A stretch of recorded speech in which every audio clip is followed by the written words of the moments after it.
What is up, guys, and welcome to another video, the first, hopefully, of many while I am gone on vacation for a week. No Twitch streams all week, but you guys will have a bunch of videos, as you can see by the title, and of course the video on screen. We are at Zami Godsword. We are at Zami God Wars, taking on Tsutsaroth, and we're testing out my Scythe. Brand new weapon. Obviously, it came in with the Theater of Blood. Now, I know there's tons of videos all over the place on YouTube about the Scythe at various places, blah blah blah, but I figured I'd give you guys my take on the weapon and basically how it performs in all sorts of places. So we're gonna have 3 or 4 of these videos up over the next week, as well as some other commentary stuff, but this is just my take on it at Zami God Wars. I was lucky enough to have a Greater Demons task, so it made this whole experience kind of a lot more interesting.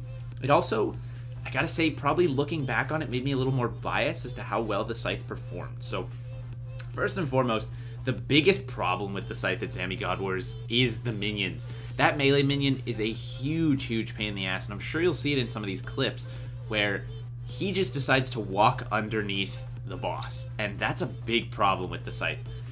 Believe it or not, and this is kind of where I learned this when we did this Zami God Wars trip, the Scythe is designed to hit basically a 3x3 set of squares.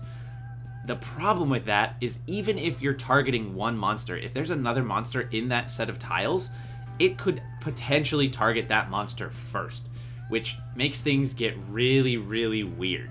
So after a bit of trial and error, we kind of discovered that the best way to keep the melee minion from walking underneath the boss is just to have the tank and the attacker be on the same square. That pretty much solved the problem. Once we got good at that and, you know, our timing was down, it pretty much solved that problem. But every once in a while, when, say, your tank misses the first hit, or maybe you go in too early if you're the person with the Scythe, and things get a little hectic, that melee minion walking under makes kills very long, and Zami has some decent KO potential with his attack. So he's one of the hardest hitting, like, through prayer God Wars bosses. He's got a lot of damage that you really just can't avoid.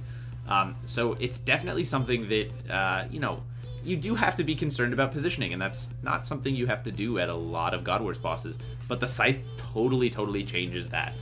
And it's kind of fun and interesting. My favorite part about the Scythe so far just generally has been how much different PVM has been all over the place. It changes how much you hit, how hard you hit. I mean, obviously all the simple things, but it's also like you're so used to whipping everything for years and years and years, it's tough to get used to a weapon that hits slower. So it was definitely like a new experience. As for whether I would take it to Zami in the future, absolutely, especially if I'm on task. That being said, I'm not a huge fan of God Wars in general.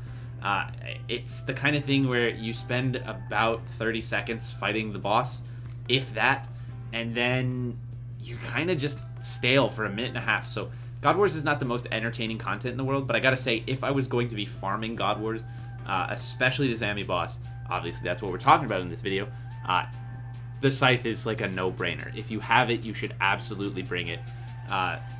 The thing absolutely shreks. I mean, it really does.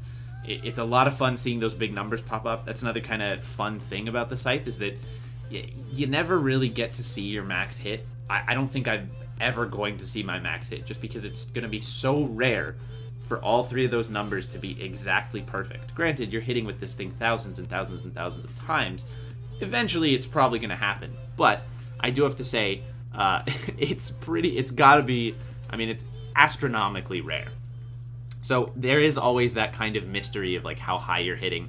I gotta get a little better knowing my my XP for, like, you know, when the Scythe hits, like how hard I'm hitting, because it is actually rather hard to tell if you're not used to counting XP and like knowing how much that's hitting. It's the thing I kind of really like about the Theater of Blood, where you can tell exactly what you're hitting because XP is just completely different in there for whatever reason. But if you get 650 XP, it means you hit 65 damage. Obviously, God Wars and everywhere else is not the same. It doesn't scale like that.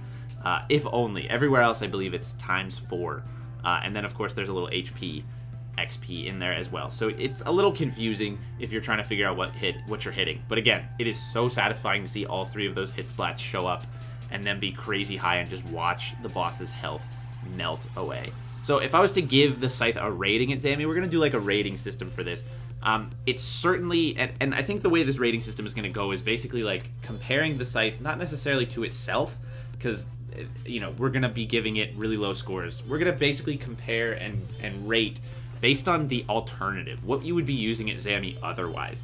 I gotta say, the fact that the minion gets in the way does make it for, you know, a bit of inconvenience. Let's not forget how much you're paying to just use the Scythe. Every swing is costing you gold. Like, every single swing is over 1,000 gold. So it really does chunk down and cost you a lot of money over time. So all those things being said, and again, the little bit of bias being on the Slayer task, looking back on it, I definitely give the Scythe at Zami pretty much, like, you know, assuming, let's just say your baseline using a whip in max strength is a 5, I'd give the Scythe probably a 6 or a 7. We'll say 6.5, just because it's great. It's definitely better than the whip, but again, with that positioning, the idea that you have to, you know, kind of stand with your tank, it's not exactly convenient for your tank to be standing on you.